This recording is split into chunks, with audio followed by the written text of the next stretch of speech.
No bullshit. There's no saying, oh, I can't really get my tone. We just go for it and we just look at each other and says, you know what? We love the same kind of music. There's that synergy there. Without a doubt. And you know what? I don't really know anybody else that I have that with. Some people can't even find that with one person, so it's good that you have that with somebody. Definitely. I know. Your other musical contributors on this album include, and I'm probably going to slaughter some of their names. Well, there shouldn't be that many. You want to talk about some of the contributors? Because I'm pretty sure I will destroy their names if I have to say them. Well, I mean, as far as is on Cobblestone Street, there really is only Klaus Langesgaard who plays bass on New Day. The rest is Soren and I. And then there is, on the European version, there's a bonus track, which is an old Freak of Nature song called 92. That I wrote with one of my brothers called Oliver Stephenson. And he plays all the guitars on that. Well, you see why I wanted you to pronounce the name.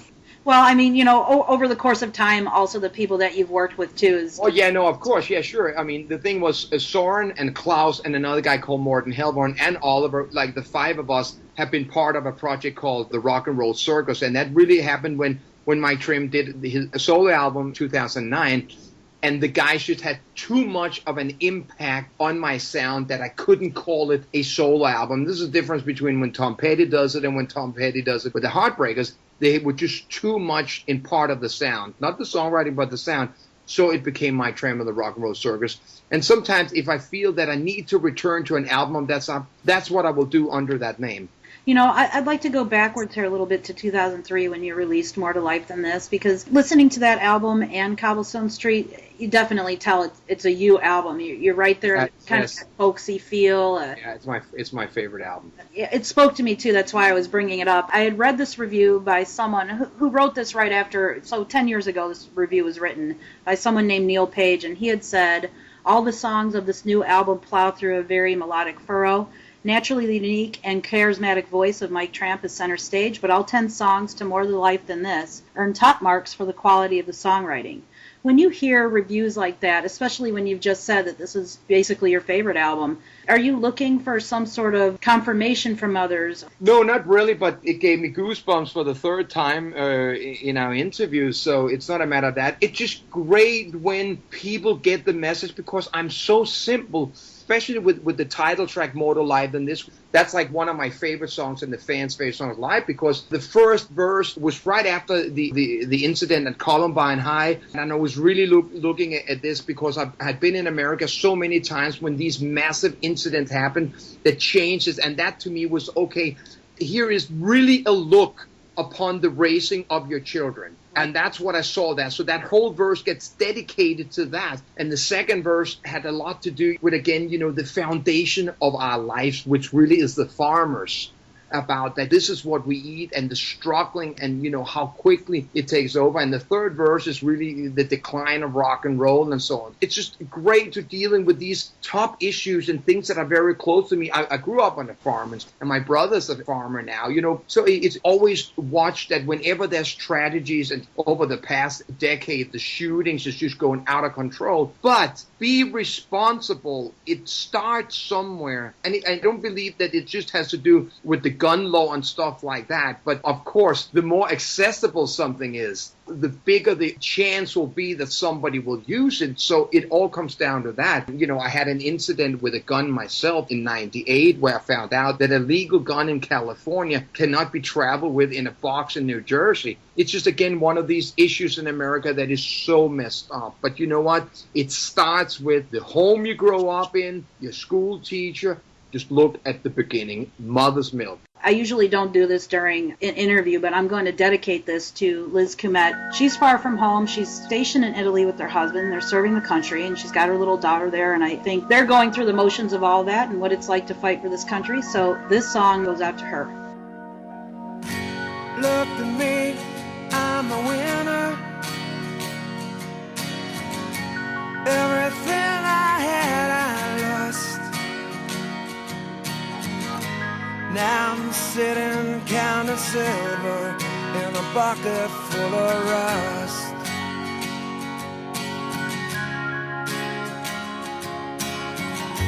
Look at me, I am flying, but my feet are on the ground. When I make it to the top, I'll never come back down. When nothing at all, when nothing at all means nothing at all, nothing at all, then why does it matter? Why do you care what anyone tells you?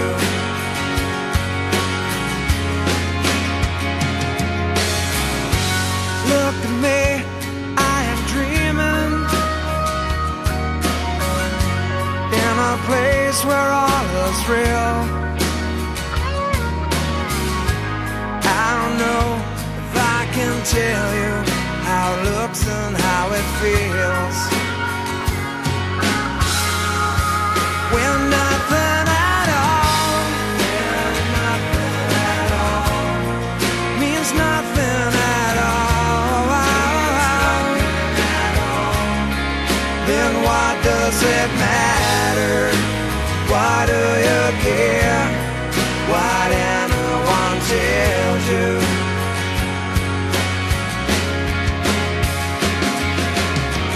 There doesn't have to be a rhyme to be a reason. There doesn't have to be war to be peace. And when it rains, it's not the changing of the seasons. It all means nothing at all.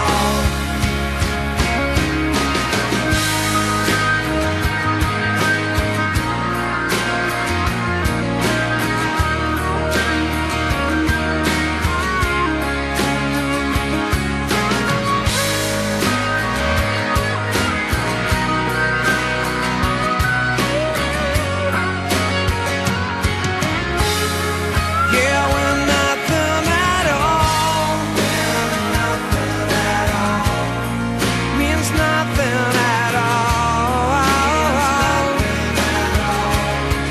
then why does it matter? Why do you care what anyone tells you? Yeah, when nothing at all, yeah, means nothing at all. Da da da da da. Then why does it matter? Why do you care what anyone tells you?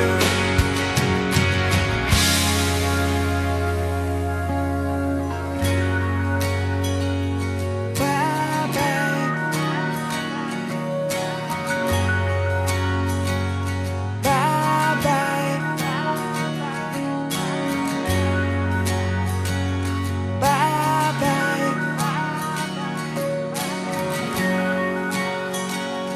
Bye bye.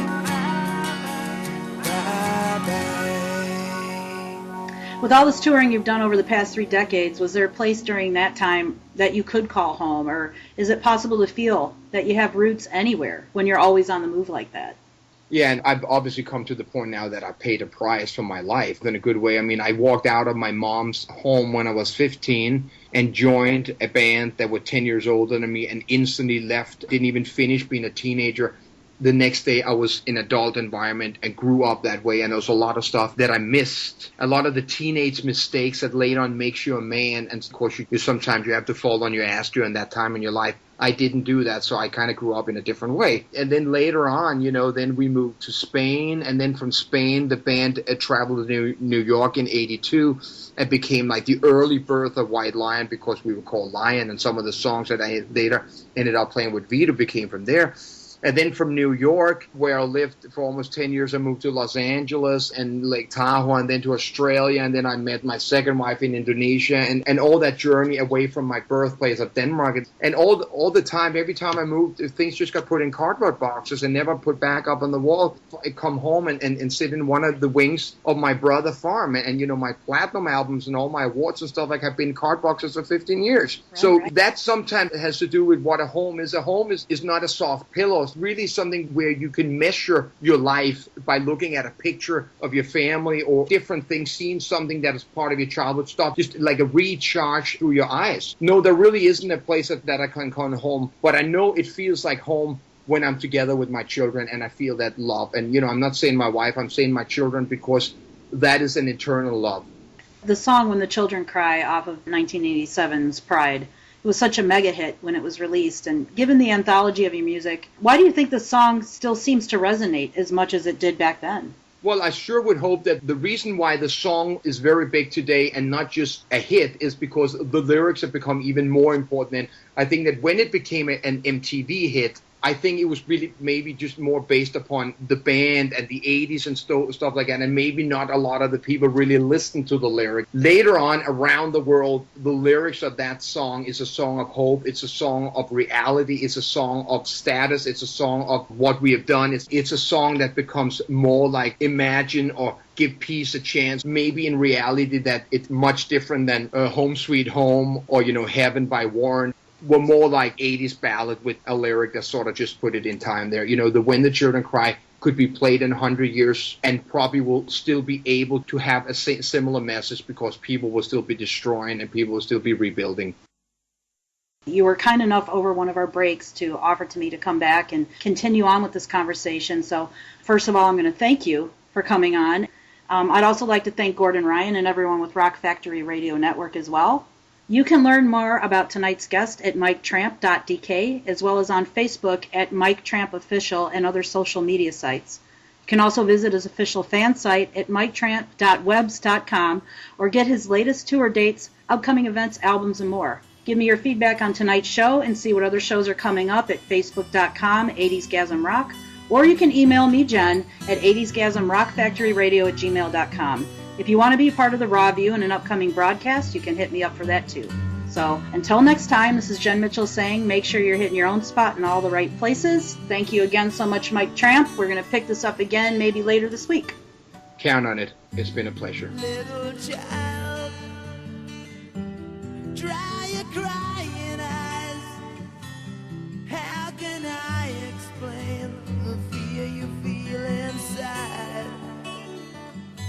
'Cause you were born into this evil world where man is killing man and no one knows just why. What have we become? Just look what we have done. All that we destroyed, you must build again. When the children cry, let them know we tried. 'Cause when the children sing, then the new world begins. Little child, you must show the way to a better day for all the young. 'Cause you were born for the world to see that we all can live with love and peace. No more precedents and all the wars we'll end. One united world under God. When the children cry, let them know we tried. 'Cause when the children sing, then the new